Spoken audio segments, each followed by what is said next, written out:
وسلام على عباده الذين اصطفى أما بعد أعوذ بالله من الشيطان الرجيم بسم الله الرحمن الرحيم يا أيها الذين آمنوا اذكروا الله ذكرا كثيرا وسبحوه بكرة وأصيلا وقال الله تعالى في مقام آخر والذاكرين الله كثيرا والذاكرات أعد الله لهم مغفرة وأجرا عظيما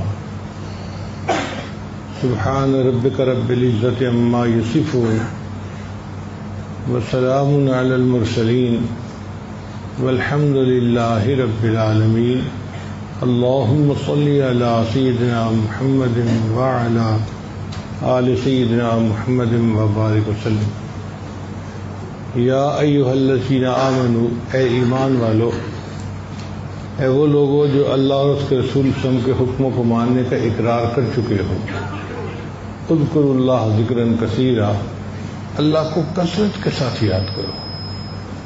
قرآن مجید میں اللہ کے ذکر کا حکم ہے، مگر ساتھ شرط بھی ہے کہ کثرت کے ساتھ یاد کرو،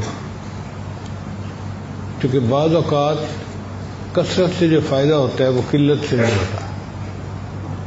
چنانچہ ارشاد فرمایا کہ اے ایمان والو، اللہ کا ذکر کثرت کے ساتھ کرو۔ اب ذکر کو کثرت کے ساتھ کرنے کے بہت فوائد ہیں۔ سب سے پہلا فائدہ، انسان کے دل کو سکون ملتا ہے۔ چنانچہ اللہ تعالیٰ ارشاد فرماتے ہیں الا بذکر اللہ تطمئن القلوب، جان لو اللہ کی یاد کے ساتھ دلوں کا اطمینان وابستہ ہے۔ اگر دل میں اللہ کی یاد نہیں ہوگی تو دل میں پریشانیاں ہوں گی۔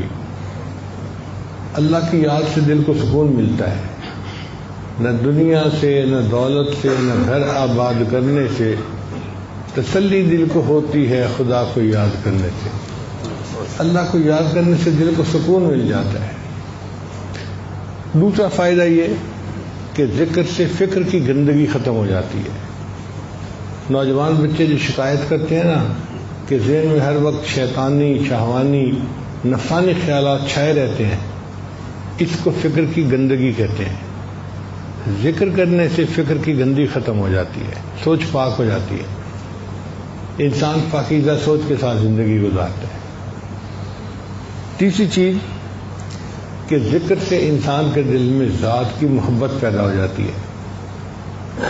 چنانچہ اگر اللہ کا ذکر ہم کثرت کے ساتھ کریں گے تو اللہ کی محبت ہمارے دل میں پیدا ہو جائے گی، پھر اللہ کے حکموں پہ چلنا آسان، پھر اللہ کو یاد کرنا آسان، اللہ کا بن کے زندگی گزارنا آسان ہو جاتا ہے۔ اور ذکر کا ایک فائدہ یہ ہے کہ ذکر انسان کو ماں سوا سے بیگانہ کر دیتی ہے۔ دو عالم سے کرتی ہے بیگانہ دل کو، عجب چیز ہے لذت آشنائی۔ اللہ تعالیٰ سے جو یہ آشنائی کی لذت مل جاتی ہے نا، انسان دو عالم سے بیگانہ، کسی غیر کی طرف دھیان ہی نہیں جاتا، توجہ ہی نہیں جاتی۔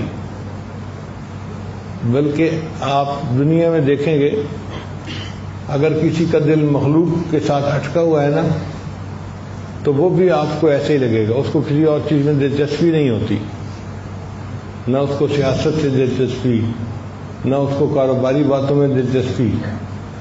اس کا دل جو اٹک گیا ایک جگہ، کسی اور چیز میں دلچسپی رہتی ہی نہیں ہے۔ چنانچہ ایک آدمی گزرا ہے، اس کا نام تھا قیس۔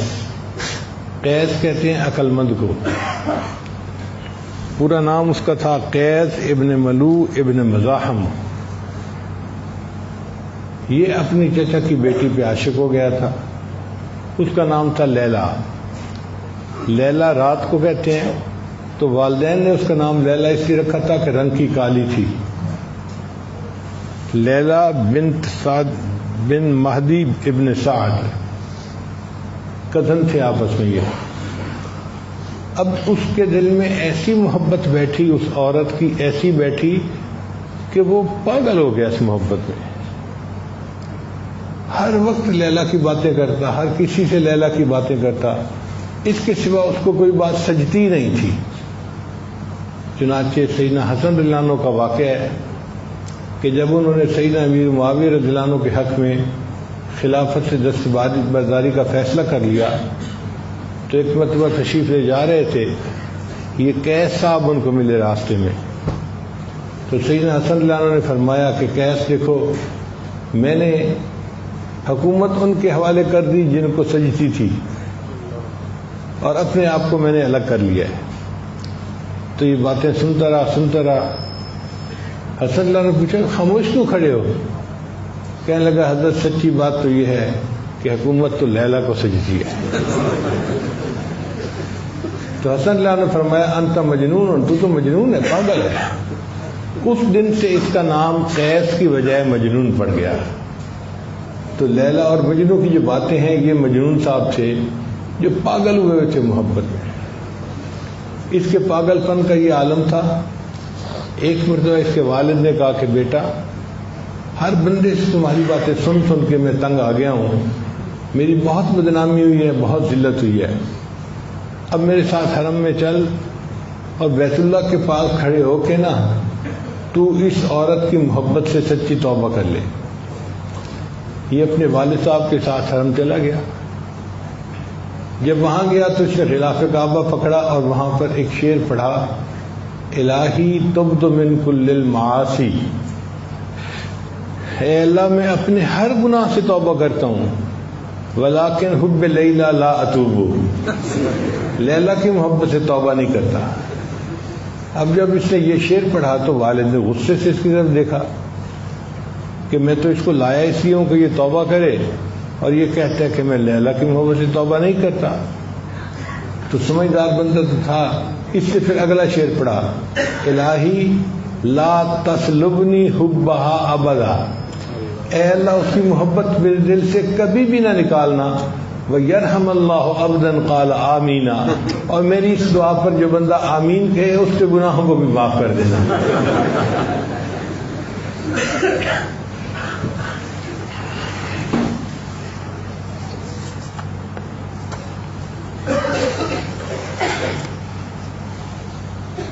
ایک مرتبہ ایک علاقے کا افسر تھا، بادشاہ تھا، اس نے سوچا کہ یہ مجنون لیلا کے اوپر اتنا عاشق ہے تو لیلا کوئی بڑی حور پری قسم کی چیز ہوگی تو میں بھی تو دیکھوں کہ کتنی خوبصورت ہے۔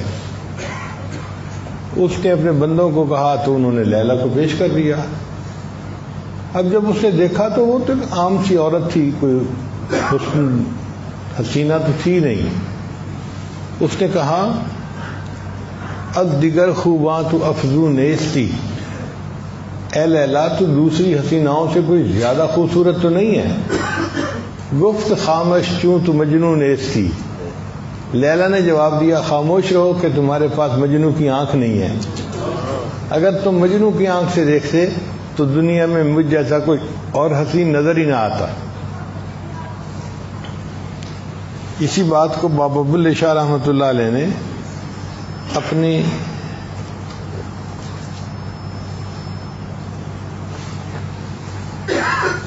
کلام میں یوں کہا ہے، کیتا سوال میاں مجنونوں تیری لیلا رنگ دی کالی ہے، کیتا سوال میاں مجنونوں تیری لیلا رنگ دی کالی ہے، دتا جواب میاں مجنو نے تیری اکھ نہ ویکھن والی ہے۔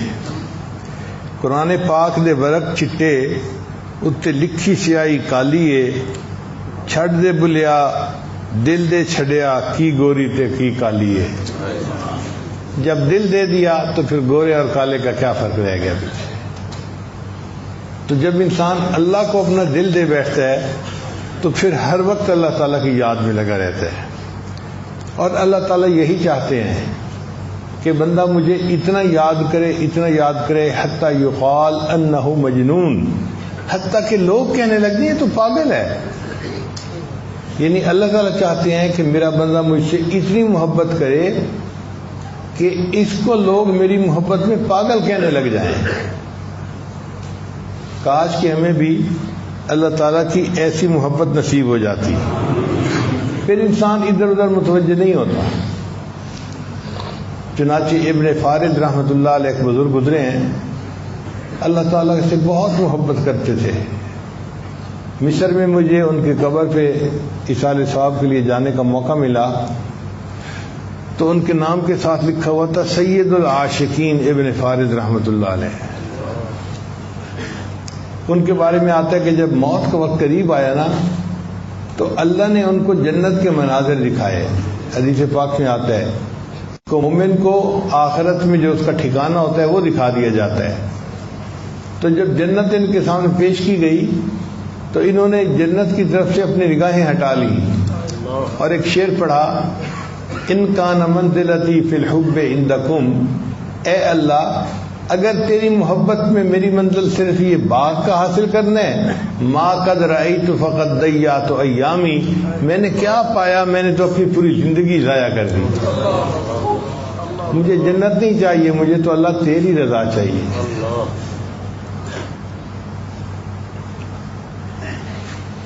امیر خسرو رحمۃ اللہ علیہ ان کے فارسی کے کچھ اشعار ہیں عجیب، سبحان اللہ.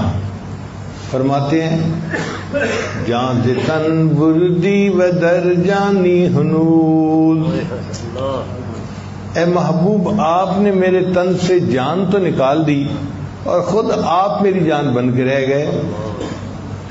جان دے تن بردی و در جانی ہنوز، دردہا دادی و درمانی ہنوز. اے محبوب آپ نے مجھے درد عطا کی اور اس درد کی دوا بھی آپ خود ہی بن گئے ہیں. آشکارا سینہ بشگافتی، ہم چنا در سینہ پنہانی ہنوز.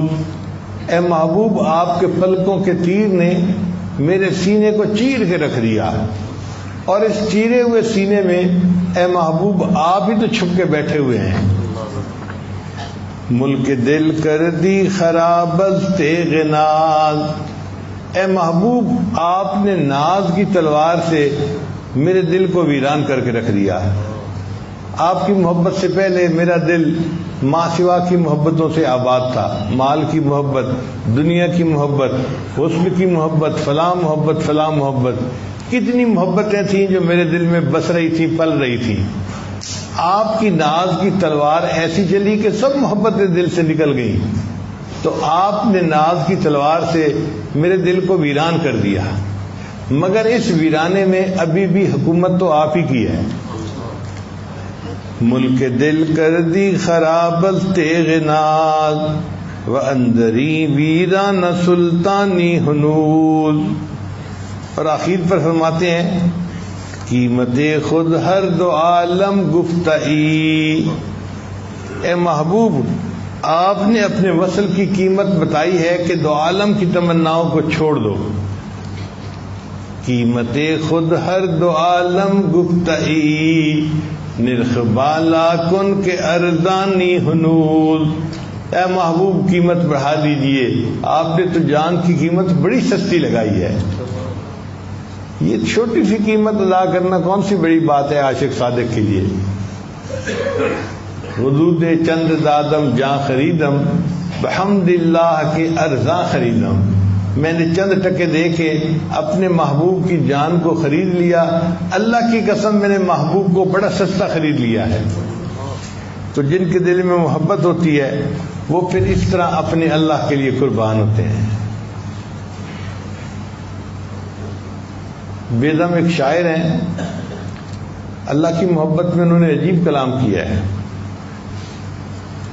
لکھتے ہیں بے خود کیے دیتے ہیں انداز حجاب آنا، بے خود کیے دیتے ہیں انداز حجاب آنا، آ دل میں تجھے رکھ لوں اے جلوہ جان آنا. جی چاہتا ہے بھیجوں تحفے میں انہیں آنکھیں، جی چاہتا ہے بھیجوں تحفے میں انہیں آنکھیں، درشن کا تو درشن ہو نذرانے کا نذرانہ. اے اہل کرم اتنا مجھ پہ بھی کرم کرنا، جب جان لبوں پر ہو تم سامنے آ جانا. کیوں آنکھ ملائی تھی، کیوں آگ لگائی تھی. محبت کے میدان میں پہلے اللہ تعالیٰ بندے سے محبت کرتے ہیں، تب بندہ اللہ سے محبت کرتا ہے. اگر اللہ نہ چاہے تو بندہ اللہ سے محبت کر ہی نہیں سکتا. یحبہم ویحبونہ، قرآن مجید اس پر دلیل ہے. اللہ نے ان سے محبت کی، انہوں نے اللہ سے محبت کی. تو اس کو شاعر کہتا ہے کہ اے محبوب کیوں آنکھ ملائی تھی، کیوں آگ لگائی تھی. آپ نے آنکھ ملا کر میرے دل میں محبت کی آگ بھڑکا دی. کیوں آنکھ ملائی تھی، کیوں آگ لگائی تھی، اب رخ کو چھپا بیٹھے کر کے مجھے دیوانہ. کیا لطف و معاشر میں شکوے کیے جاؤں، وہ ہنس کے کہے جائیں دیوانہ ہے دیوانہ. بے دم میری قسمت میں سجدے ہیں اسی در کے، چھوٹا ہے نہ چھوٹے گا سنگے در جانانا. تو یہ محبت انسان کو ایسا بنا دیتی ہے. چنانچہ ایک شاعر کہتا ہے کہ اللہ آپ کے عشق نے مجھے غم دیا. اب عام طور پہ تو دعا مانگی جاتی ہے نا کہ میرا غم ختم ہو جائے، مگر اس شاک کا معاملہ کچھ جدا ہوتا ہے. وہ لکھتے ہیں تیرے عشق نے مجھے غم دیا، میرے غم کی عمر دراز ہو. تیرے عشق نے مجھے غم دیا، میرے غم کی عمر دراز ہو. وہ مقام آئے میرے خدا، میرے عشق پہ تجھ ناز ہو. اے اللہ اس عشق میں وہ مقام بھی آئے کہ آپ کو میرے عشق پہ ناز ہو. حدیث پاک میں آتا ہے کہ جو بندہ اللہ سے محبت کرتا ہے تو بعض اوقات اللہ اس بندے کا تذکرہ فرشتوں کی محفل میں کرتے ہیں. یہ مجھ سے کتنی محبت کرنے والا بندہ ہے، فرشتوں کی محفل میں اس بندے کا تذکرہ ہوتا ہے.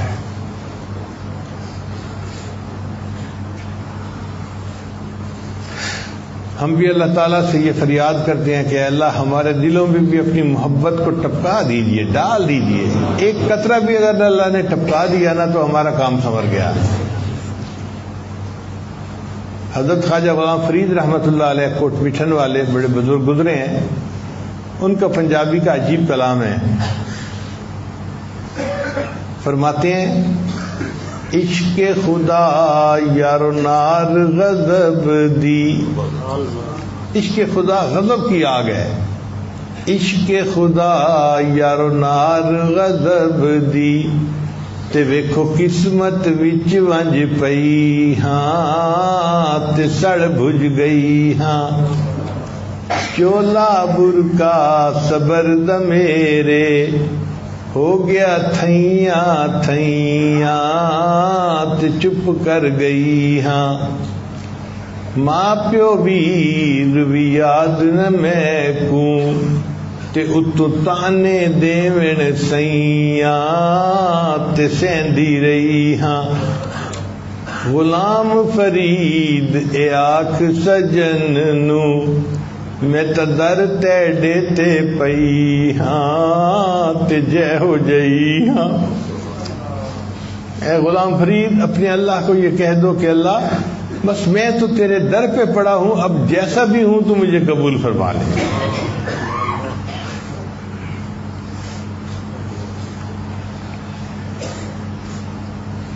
ایک جگہ لکھتے ہیں تن تنور تے ہڈیاں بالن اسی ہاواں نال تپایا. کہ میرا جسم جو ہے یہ تنور کی مانند ہے اور میری ہڈیاں اس تنور کے اندر ایندھن ہے، بالن ہے. اور اس آگ کو میں نے ہاواں سے آہیں جو بھرتا ہوں نا اللہ کی محبت میں، اسی ہاواں نال تپایا. کٹ کٹ بکیاں پیڑے کیتے اتو عشق پلے تھن لایا. تندی ہانڈی تے مندا سالن اتو لون صبر دا پایا. غلام فرید میں ساری تیڑی ہن تینو یقین ہے آیا. اے غلام فرید میں تو ساری تمہاری ہوں کیا اب آپ کو یقین آ گیا اس بات کا کہ تن اور من میں نے سارا آپ کے حوالے کر دیا؟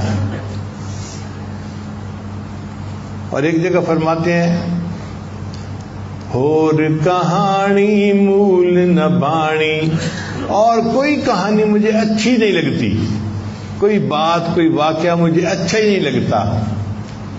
اور کہانی مول نہ بانی الف ہی کو ہم بس وے میاں جی، اے میاں جی ایک اللہ مجھے کافی ہے. بیٹے دی میں کلوڑ نکائی، الف کے علاوہ جو کچھ ہے اس کو بیٹے کہہ دیا، یعنی غیر ماں سوا جس کو کہتے ہیں نا کہ ماں سوا کی مجھے کوئی ضرورت نہیں ہے. بیٹے دی میں کلوڑ نکائی الف لیوم دل کھسوے میاں جی، اے میاں جی الف نے تو مجھ سے میرا دل ہی چھین لیا ہے، اب میرا دل میرے پاس نہیں ہے، وہ تو الف نے لے لیا، اللہ نے لے لیا. عشقوں مول فرید نہ پھر سوں، اے غلام فرید میں اللہ کے عشق سے کبھی بھی پیچھے نہیں ہٹوں گا. روز نمی ہم چسوے میاں جی، اس لیے کہ میاں جی مجھے اللہ کے عشق میں ایک نیا لطف اور مزہ ہے جو نصیب ہوتا ہے، میں اس عشق کے راستے کو کیسے چھوڑ دوں.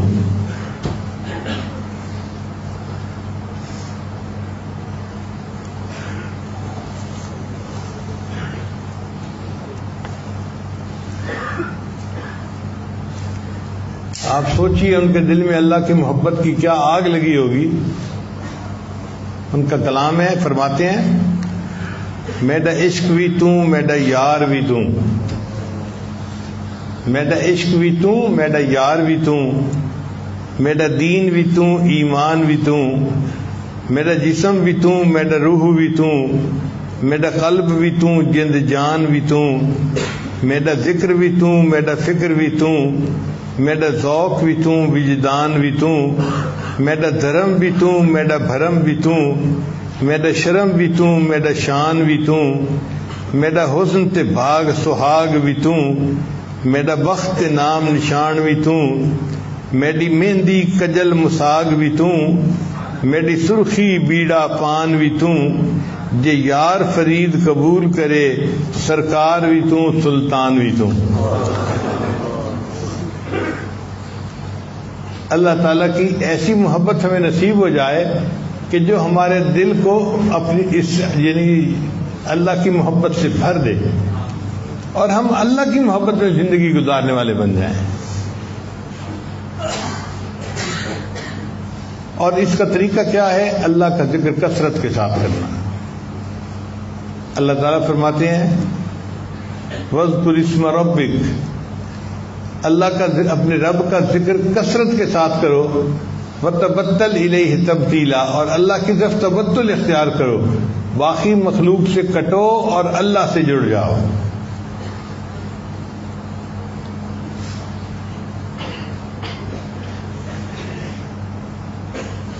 اب یہاں پر بعض حضرات جو ہے وہ اعتراض کرتے ہیں کہ جی اللہ اللہ کا ذکر نہیں کرنا چاہیے، سبحان اللہ الحمدللہ کا ذکر کرنا چاہیے. بھئی وہ بھی ذکر ہے اپنی جگہ، سبحان اللہ الحمدللہ اللہ اکبر اس طرح کا ذکر کرنا، لیکن اللہ اللہ کا ذکر اپنی جگہ جو ہے نا وہ انسان کے دل کو سکون دیتا ہے. اب وہ اعتراض کرتے ہیں جی کہ اللہ اللہ کا ذکر تو حدیث میں کہیں آیا ہی نہیں. بھئی کیوں نہیں آیا؟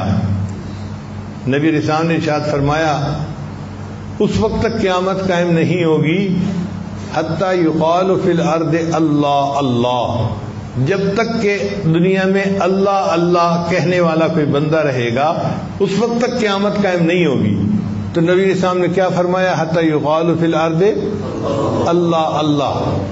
تو بھئی اگر نبی علیہ السلام نے اللہ اللہ فرمایا ہے تو ہم بھی تو اللہ اللہ اللہ اللہ اللہ اللہ اللہ اللہ ہم بھی تو یہی کرتے ہیں. ہم کون تم اور جی نہیں، ساتھ جو ہے نا یا اللہ کا لفظ ملائیں.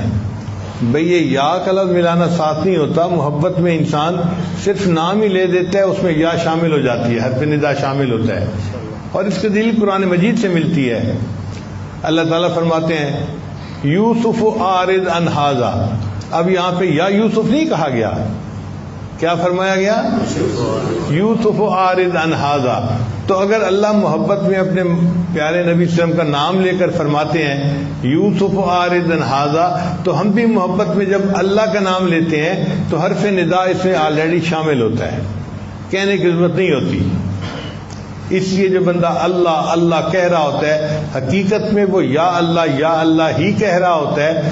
اب سننے والے کو بات سمجھ آئے یا نہ آئے، ایک صاحب مجھے کہنے لگے یہ کیا اللہ اللہ ہر وقت آپ کرتے رہتے ہیں؟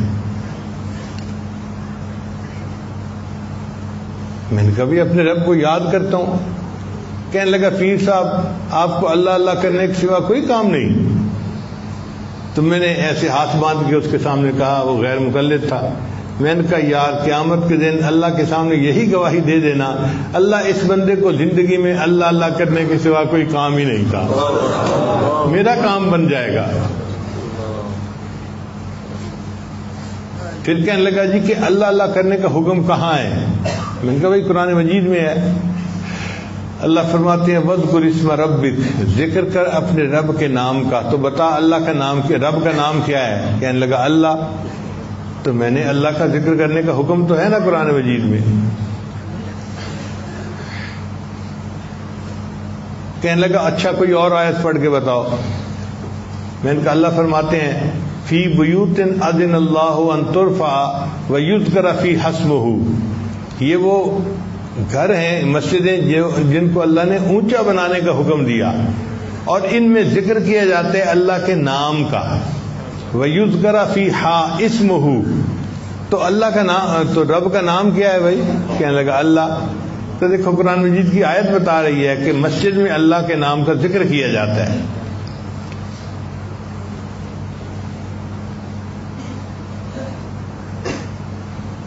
کہنے لگا بہرحال میں تو اس بات کو نہیں مانتا. میں نے کہا آپ مانو یا نہ مانو، ہمیں اللہ نے پہلے ہی بتا دیا ہے کہ قل اللہ ثم ذرہم فی خوضہم یلعبون. تم کہو اللہ، اور جو نہیں اس بات کو مانتے ان کو اپنی گناہیوں میں پڑا رہنے دو. اس کو پھر بڑا غصہ آیا. کہنے لگا کہ اب میں کیا کہوں آپ کو کہ آپ نے اللہ اللہ کے لیے اتنے دلائل اکٹھے کر دیے. میں نے کہا بھائی اللہ نے کہ محبوب نے فرمایا کہ اس وقت تک قیامت قائم نہیں ہوگی جب تک کہ دنیا میں کوئی ایک بھی اللہ اللہ کہنے والا بندہ رہے گا. پھر کہنے لگا مطلب تو اس کا کوئی نہیں بنتا، تمہارے کہنے کا فائدہ کیا؟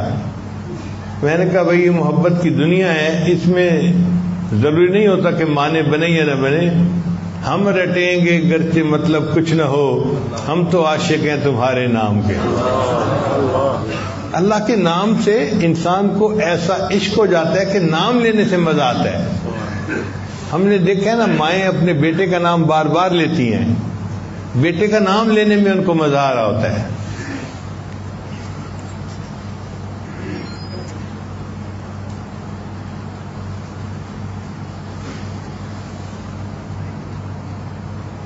مسکین پر شریف ایک خانقاہ ہے، خانقاہ فضلیہ. تو وہاں پر دو بوڑھے تھے، دونوں بڑے نیک متقی تھے. وہ مسجد کے اندر بیٹھے ایک دوسرے سے الجھ رہے تھے. ایک ان کا گریبان پکڑ کے کھینچتا، وہ ان کا گریبان پکڑ کے کھینچتا. تو دیکھنے والا بندہ بڑا حیران، یہ تو بڑے نیک لوگ ہیں، مسجد کے اندر بیٹھے الجھ کیوں رہے ہیں؟ تو وہ ذرا قریب ہوا کہ میں دیکھوں تو صحیح کہ مسئلہ کیا ہے. اب مسئلہ کیا تھا کہ ان میں سے ایک بندے نے یہ لفظ کہہ دیے تھے اللہ میرا ہے، اللہ میرا ہے. اب دوسرے کو اللہ سے بہت محبت تھی اور محبت کی وجہ سے وہ اس کو برداشت نہ کر سکا، تو اس نے گریبان پکڑ کے ان کا جھنجھوڑا اور کہا نہیں اللہ میرا ہے. پھر اس نے ان کا گریبان پکڑا اور جھنجھوڑ کے کہنے لگا نہیں اللہ میرا ہے.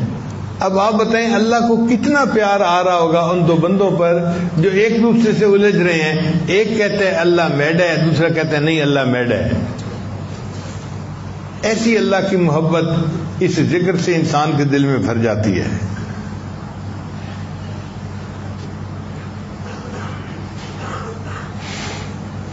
چنانچہ محبت انسان کو تنہائی پسند بنا دیتی ہے، یہ بھی پکی بات ہے.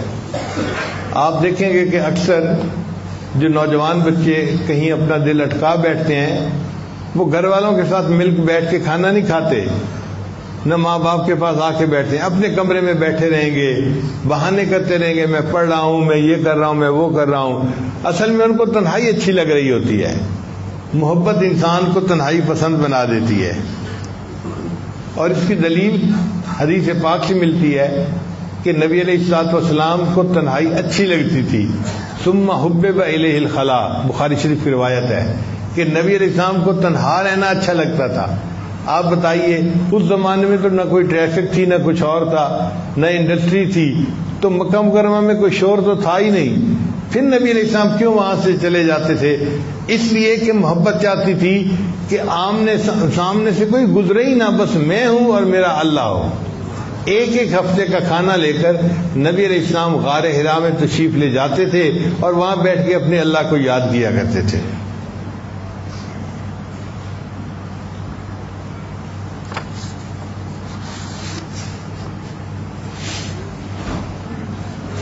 مولانا روم رحمۃ اللہ علیہ فرماتے ہیں، دید مجنو راج کے صحرا نورد، مجنو کو ایک مسافر نے دیکھا جو صحرا میں سے گزر رہا تھا، درمیان بادیا بنشستہ فرد، کہ اس تنہائی میں مجنو اکیلا بیٹھا ہوا ہے، کردہ صف ریگ انگشتاں قلم، اس نے ریت کو صفحہ بنایا ہوا ہے اور اپنی انگلی کو اس نے قلم بنایا ہوا ہے، میزند با اشک خونی ای رقم، اور وہ اس ریت کے اوپر کچھ لکھ رہا ہے بیٹھا ہوا۔ گفت اے مجنون شیدا چیز تھی، اس بندے نے پوچھا اے مجنون تو بیٹھا کیا لکھ رہا ہے؟ می نویسی نامہ بہرے کیس تھی، تو کس کو بیٹھا یہ خط لکھ رہا ہے؟ گفت مشق نام لیلا می کنم، اس مجنون نے جواب دیا کہ میں نے کیا کسی کو خط لکھنا، میں کوئی خط نہیں لکھ رہا، لیلا سے میری ملاقات تو ہو نہیں سکتی، تو اب میں لیلا کا نام بار بار زمین پر لکھ کر اپنے دل کو تسلی دے رہا ہوں۔ میں نویسی نامہ بہرے کیست ہی، گفت مشق نام لیلا می کنم، اس لیے میں تو لیلا کے نام کی مشق کر رہا ہوں اور اپنے آپ کو تسلی دے رہا ہوں۔ مولانا روم رحمۃ اللہ فرماتے ہیں کہ عشق لیلا کہ کمد مولا بود، کہ اے لوگو کیا اللہ کا عشق لیلا کے عشق سے بھی کیا گزرا ہے کہ تم اللہ کا نام لے کے دل کو تسلی نہیں دیتے، جبکہ مجنون لیلا کے نام سے دل کو تسلی بیٹھا دے رہا تھا۔ عشق مولا کہ کمد لیلا بود، تو ہمیں چاہیے کہ ہم اللہ کا ذکر کثرت کے ساتھ کریں تاکہ ہمارے دلوں کو بھی سکون ملے اور ہمارا دل اللہ کی محبت سے بھر جائے۔ حضرت باہو رحمۃ اللہ فرماتے ہیں، الف اللہ چمبے دی بوٹی تے مرشد من میرے وچ لائی ہوں، یہ چمبے کے پھول کی بوٹی ہے، مرشد نے میرے من کے اندر لگا دی۔ نفی اسبات کا پانی ملیا ہر رگے ہر جائی ہوں، پھر نفی اسبات کا پانی ملا ہر رگ اور ہر جگہ کے اوپر۔ اندر بوٹی مشک مچایا جان پھلن پر آئی ہوں، اندر اس بوٹی نے خوشبو پھیلا دی جیسے مشک مچا دیا جاتا ہے۔ جیوے مرشد میرا باہو جے بوٹی لائی ہوں، اللہ کرے کہ میرا مرشد جیتا رہے جس نے میرے من کے اندر یہ بوٹی لگا دی ہے۔ ہمارے سلسلہ عالیہ میں شروع میں اللہ کے نام کا ذکر ہے، اللہ اللہ کا، پھر اس کے بعد تحلیل کا ذکر آتا ہے۔ تحلیل کہتے ہیں لا الہ الا اللہ، اس کا ذکر کرنا۔ یہ جو تحلیل ہے نا یہ اللہ کو بہت پسند، اس لیے جو بندہ لا الہ الا اللہ پڑھتا ہے اگر اس کے 100 سال کے گناہ ہوں گے تو اللہ تعالیٰ سارے گناہوں کو معاف فرما دیتے ہیں۔ حدیث مبارکہ میں ہے کہ ایک صاحب تھے دہیہ کلبی، قبیلہ بنو کلب کے یہ امیر تھے، یعنی سردار تھے، اور حضرت جبرائیل علیہ السلام نبی السلام کی خدمت میں جب حاضر ہوتے تھے تو ان کی شکل میں اکثر آتے تھے۔ ایک مرتبہ یہ نبی علیہ السلام کو ملنے کے لیے آئے تو جبرائیل علیہ السلام نے آ کے بتایا اے اللہ کے نبی صلی اللہ علیہ وسلم دہیہ کلبی آپ کو ملنے کے لیے آ رہے ہیں، تو نبی علیہ السلام نے کھڑے ہو کے استقبال فرمایا۔ انہوں نے کلمہ پڑھا اور رونے لگ گئے نبی اسلام نے پوچھا دہیہ کلبی رو کیوں رہے ہو؟ اے اللہ کے حبیب صلی اللہ علیہ وسلم، آپ کے آنے سے پہلے ہم تو جانوروں جیسی زندگی گزار رہے تھے. میری عمر 60 سال ہو چکی ہے اور میں نے 60 سال میں کوئی ایسا گناہ نہیں جو نہ کیا ہوا ہو. گناہوں میں، ظلم میں، برائی میں میری زندگی گزری. اور پھر یہ کہ مجھے اپنے گھر میں بیٹی کا پیدا ہونا اچھا نہیں لگتا تھا، لہذا پورے قبیلے میں اگر کہیں بھی کوئی لڑکی پیدا ہوتی تو میں معصوم بچی کو جا کے لے لیتا تھا اور اس کو زندہ قبر کے اندر دفنا دیا کرتا تھا. میں نے اپنے ہاتھوں سے 70 معصوم بچیوں کو زندہ دفن کیا ہے. اب میرے گناہ آپ اندازہ لگائیں کتنے ہوں گے کہ 60 سال میں نے باقی گناہ بھی کیے اور میں نے 70 بچیوں کو بھی زندہ دفن کر دیا. آپ کے تشریف لانے سے ہمیں احساس ہوا کہ ہم کتنے بڑے بڑے گناہوں میں مبتلا تھے. تو جبریل السلام نے آ کر بتایا، اے اللہ کے نبی وسلم دہیہ قلبی کو بتا دیجئے کہ اللہ تعالیٰ نے یہ فرمایا ہے کہ کلمہ پڑھنے کی وجہ سے تمہارے 60 سال کے گناہوں کو بھی معاف کر دیا اور 70 معصوم بچیوں کے قتل کو بھی میں نے معاف کر دیا.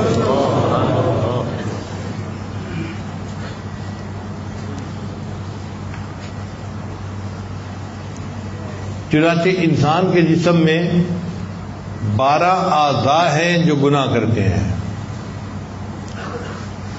2 ہاتھ، 2 پاؤں، 4 ہو گئے، 2 آنکھیں اور 2 کان.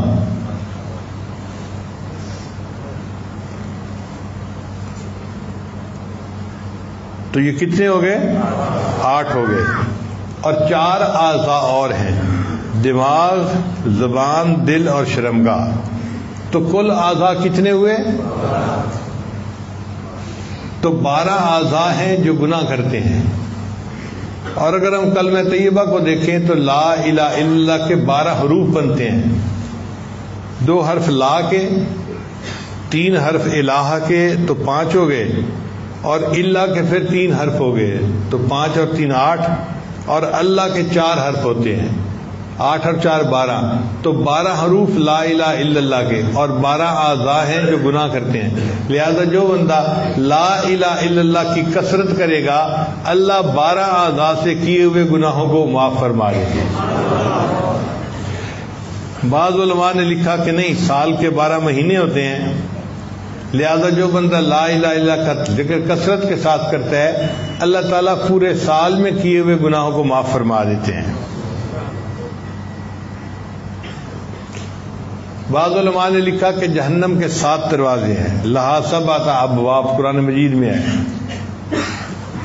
اور کلمے کے بھی 7 الفاظ ہیں، لا الہ الا اللہ 4 لفظ یہ ہو گئے، محمد الرسول اللہ 3 یہ ہو گئے، 4 اور 3. تو جو بندہ لا الہ الا اللہ محمد الرسول اللہ پڑھ لے گا تو ان 7 الفاظ کے بدلے اللہ اس کے لیے 7 جنت کے دروازوں کو کھول دیں گے اور جہنم کے 7 دروازوں کو بند فرما دیں گے.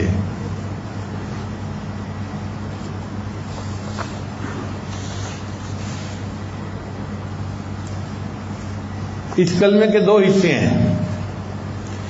لا الہ الا اللہ یہ توحید کا پیغام ہے، اور محمد الرسول اللہ اس میں رسالت کا مضمون ہے.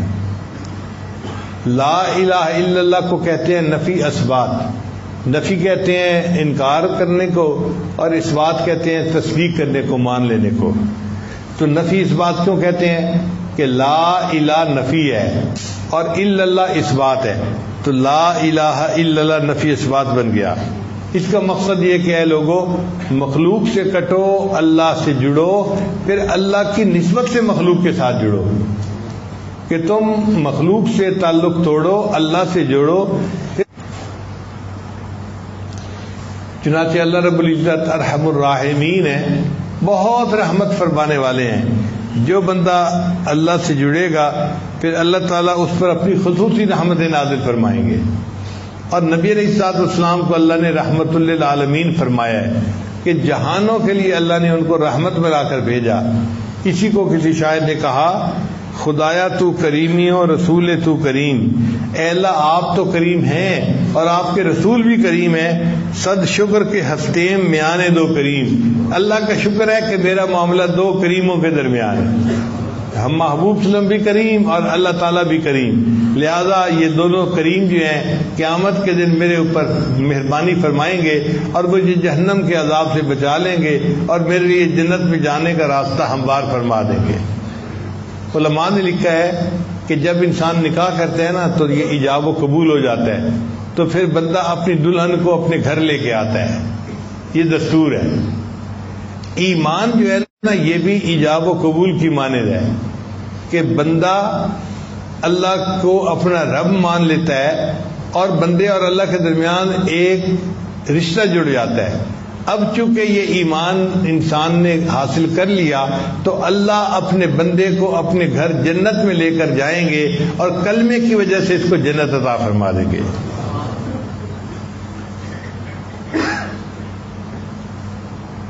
اللہ تعالیٰ بہت کریم ہے، بندے کے گناہوں کو معاف کرنے والے ہیں۔ میاں محمد بخش رحمۃ اللہ فرماتے ہیں، ایک گناہ میرا ماں پہ ویکھے تے دیوین دیس نکالا، کہ ماں باپ میرے ایک گناہ کو دیکھتے ہیں تو گھر سے ہی نکال دیتے ہیں بندے کو کہ تو نے یہ گناہ کیوں کیا۔ ایک گناہ میرا ماں پہ ویکھن تے دیوین دیس نکالا، تے لکھ گناہ میرا اللہ ویکھے تے او پردے پاون والا، اور لاکھ گناہ میرا اللہ دیکھتا ہے اور اللہ بندے کے گناہوں پہ پھر پردے ڈال دیتا ہے۔ وہ کتنا کریم پروردگار ہے۔ یہ ویکھاں اپنے عملاں والے تے کچھ نہیں میرے پلے، یہ ویکھاں اپنے عملاں والے تے کچھ نہیں میرے پلے، یہ ویکھا تیری رحمت والے تے بلے بلے بلے۔ اے اللہ اگر آپ کی رحمت کی طرف دیکھیں تو پھر اس رحمت کا تو کوئی کنارہ ہی نہیں، اس رحمت کا تو کوئی ٹھکانہ ہی نہیں، اور قیامت کے دن اللہ اپنی بھرپور رحمت کا اظہار فرمائیں گے۔ وَكَانَ بِالْمُؤْمِنِينَ رَحِيمًا، قرآن مجید میں اللہ فرماتے ہیں اللہ تعالیٰ قیامت کے دن پوری رحمت کے ساتھ بندوں پر توجہ فرمائیں گے اور ان کے گناہوں کو معاف فرما دیں گے۔ اس لیے ایک بزرگ فرماتے تھے، مولا جتنی بڑی تیری ذات اتنی بڑی میری آس، مولا جتنی بڑی تیری ذات اتنی بڑی میری امید بھی تو اس سے اتنی ہی بڑی ہے کہ تم مہربانی فرما دے گا اور گناہوں کو معاف فرما دے گا۔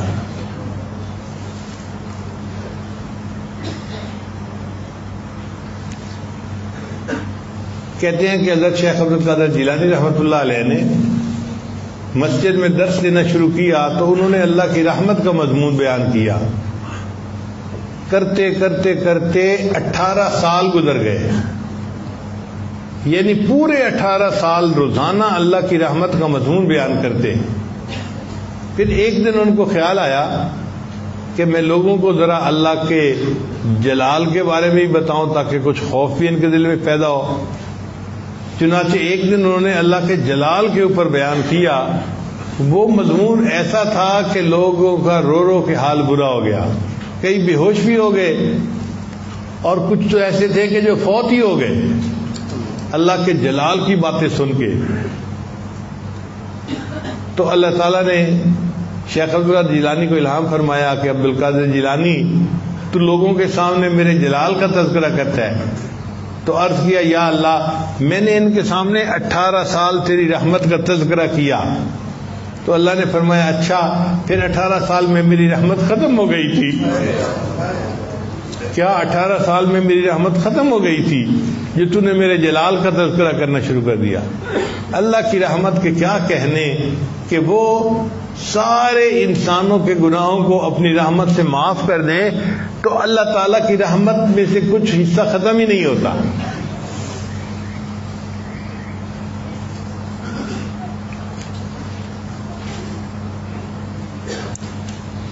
نبی علیہ السلام نے کیلولہ فرمایا، کیلولہ کہتے ہیں دوپہر کے وقت جو تھوڑی دیر کے لیے انسان لیٹتا ہے، تو کیلولہ فرمانے کے بعد نبی صاحب اٹھ کر بیٹھ گئے تو قبیلہ بنو غفار کے سردار تھے، ان کا نام تھا ابو ذر غفاری، وہ نبی علیہ السلام کی زیارت کے لیے آئے۔ تو نبی علیہ السلام نے فرمایا ابو ذر میرے پاس جبریل علیہ السلام آئے تھے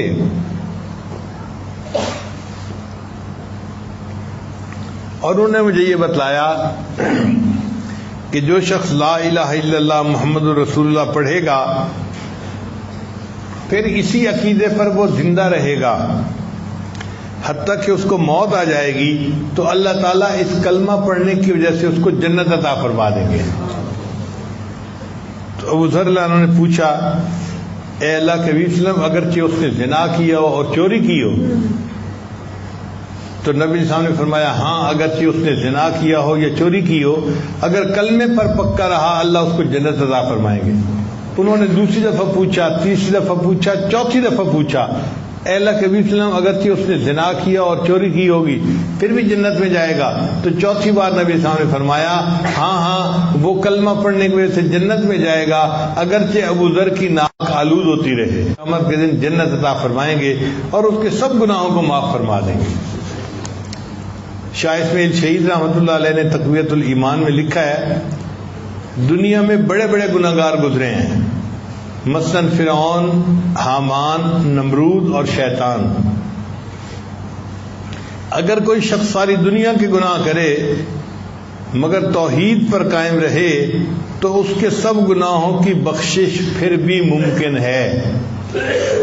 کوئی بندہ ساری دنیا کے گناہ کر بیٹھے مگر توحید کے اوپر پکا رہے کہ اللہ کے ساتھ کسی کو شریک نہ کرتا ہو تو اللہ اس کے اتنے گناہوں کو بھی معاف فرما دیں گے. حضرت مجدد ثانی رحمۃ اللہ اپنے مکتوبات میں لکھتے ہیں اگر ایک دفعہ کلمہ پڑھنے پر اللہ تعالیٰ تمام عالم کے گناہوں کو معاف کر دیں تو بھی گنجائش رکھتا ہے. ایک دفعہ کلمہ پڑھنے پر، یعنی اگر کسی بندے نے ایک دفعہ کلمہ پڑھا لا الہ الا اللہ محمد الرسول اللہ تو ایک دفعہ کلمہ پڑھنے پر اللہ تعالیٰ ساری مخلوق کے سب گناہوں کو معاف کر دیں تو بھی گنجائش رکھتا ہے. آپ سوچئے یہ کلمہ اللہ کے ہاں کتنا پسندیدہ ہے. ایک دفعہ کلمہ پڑھنے پر اگر اللہ تعالیٰ چاہیں تو ساری مخلوق کے سارے گناہوں کو معاف فرما سکتے ہیں. تو بھئی ہمیں تو چاہیے کہ ہمیں جو ٹائم بھی ملے ہم تنہائی میں بیٹھ کے لا الہ الا اللہ لا الہ الا اللہ اس کی ضربیں لگایا کریں تاکہ اس کے بدلے اللہ ہمارے گناہوں کو معاف فرما دے اور ہمیں بھی اپنے مقبول بندوں کی فہرست میں شامل فرمائے.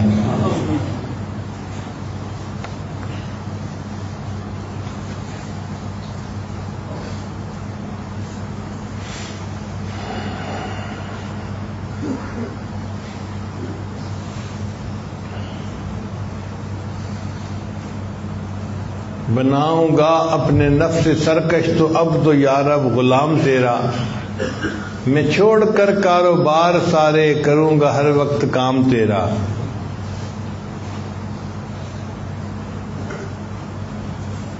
کیا کروں گا بس اب الہی ذکر ہی صبح و شام تیرا.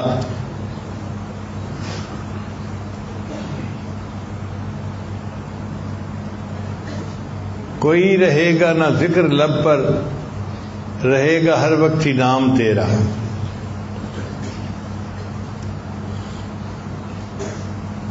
بتان دل بر تو سینکڑوں ہے مگر کوئی با وفا نہیں ہے. بتان دل بر تو سینکڑوں ہیں مگر کوئی با وفا نہیں ہے. ودود اور لائق محبت فقط ہے تو دوسرا نہیں ہے. کوئی تیرے ذکر کے برابر مزے کی شے اے خدا نہیں ہے. مزے کی چیزیں تو ہیں ہزاروں کسی میں ایسا مزہ نہیں ہے. اب تو رہے گا تادم آخر ورد زباں اے میرے الہ لا الہ الا اللہ لا الہ الا اللہ.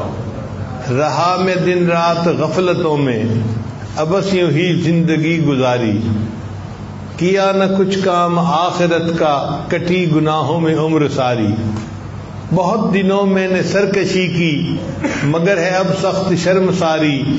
میں سر جھکاتا ہوں میرے مولا میں توبہ کرتا ہوں میرے باری. کروں گا ہر وقت ہے میرے باری اللہ اللہ اللہ اللہ. تو انسان ہر وقت لا الہ الا اللہ کا ذکر کرتا رہے تاکہ اللہ رب العزت راضی ہو جائیں اور اللہ ہمارے سب گناہوں کو معاف فرما دے. دعا ہے اس محفل کے ختم ہونے سے پہلے اللہ ہم پر رحمت کی ایک نظر فرما دے.